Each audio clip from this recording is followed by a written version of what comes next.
friends, it's Miss Drywa again. So we are still working on division, making our equal groups. Like I said yesterday, we'll finish this out for the rest of the week, and then we get to move on. All right, so let's get started. Make this nice and quick. I'm going to go over some of our special rules, a few things that we've already talked about as review, and then we're going to do two problems together. Okay, so our division, making equal groups. Remember, this is our division symbol right here. This is the one we're working with right now for dividing, right? It has the line and the two dots. Remember, we have our dividend. Our first number is the number that needs to be divided. And then we have our divisor. This is how many groups I'm going to have. And then we find out our answer, which is how many in each group. Okay? Then we have division rules to remember. These are going to help us because if we get a division problem and they have any of these, we will know the answer right away. So remember, any number divided by 1 equals that same number. So 5 divided by 1 will equal 5, just like in multiplication. Any number divided by 0 always equals 0. So if I have 10 divided by 0 is going to equal 0.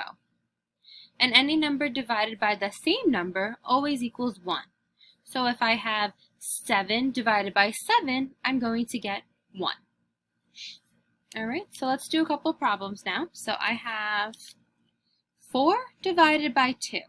So now remember, 4 is my dividend. This is the number that needs to be divided equally into 2 groups.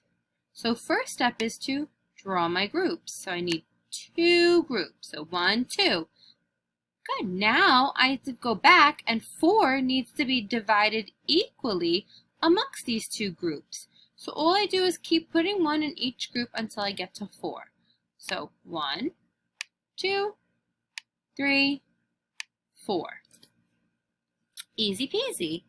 So now I have my 4 divided into 2 groups. Now I just have to see how many are in each group.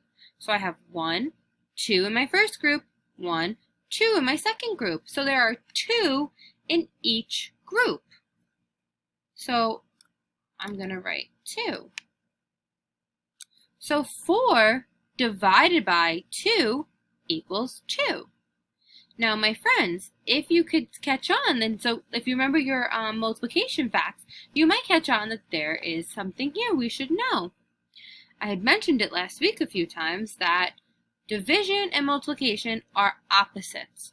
So that means if I go to the opposite end, and if I read this backwards, it would actually be kind of like a multiplication problem. So 2 times, if you change that to a times, 2 equals 4.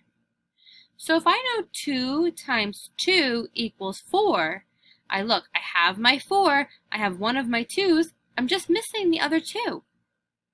So 4 divided by 2 equals 2. All right, let's do another one. Okay, so this one I have 21 divided by 7. So this is saying 21 needs to be divided into 7 groups. So my first step is to draw my groups. So I need 7 groups. So 1, 2, 3, 4, 5, 6, 7.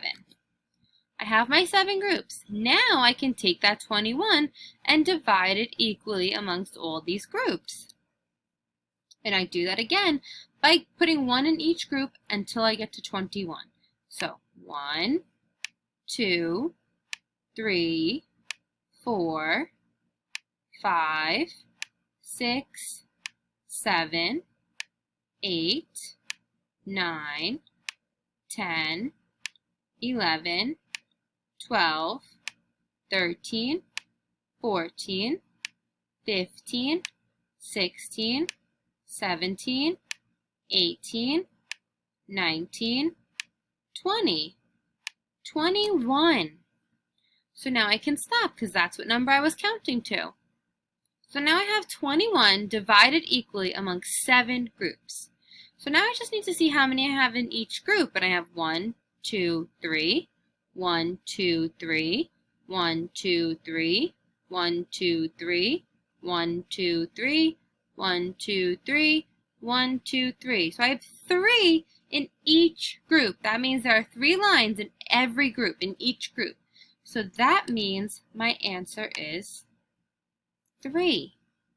And again, friends, if we memorize our multiplication facts, this could be, 21 divided by 3. Well, I can think, I know 7 times what number equals 21? Well, I can think if I can skip count by 7, I can also do 7, 14, 21. Well, how many fingers do I have up, friends? I have 3 fingers up. It's the same thing because 3 times 7 equals 21. So we have a few strategies we could use. We can make our equal groups. We can skip count again. Or if you have your multiplication facts memorized, it'll make it that much easier as well. All right, friends. So that is all for today. Thank you. Great job. All right, and then again tomorrow we'll do some more division with equal groups.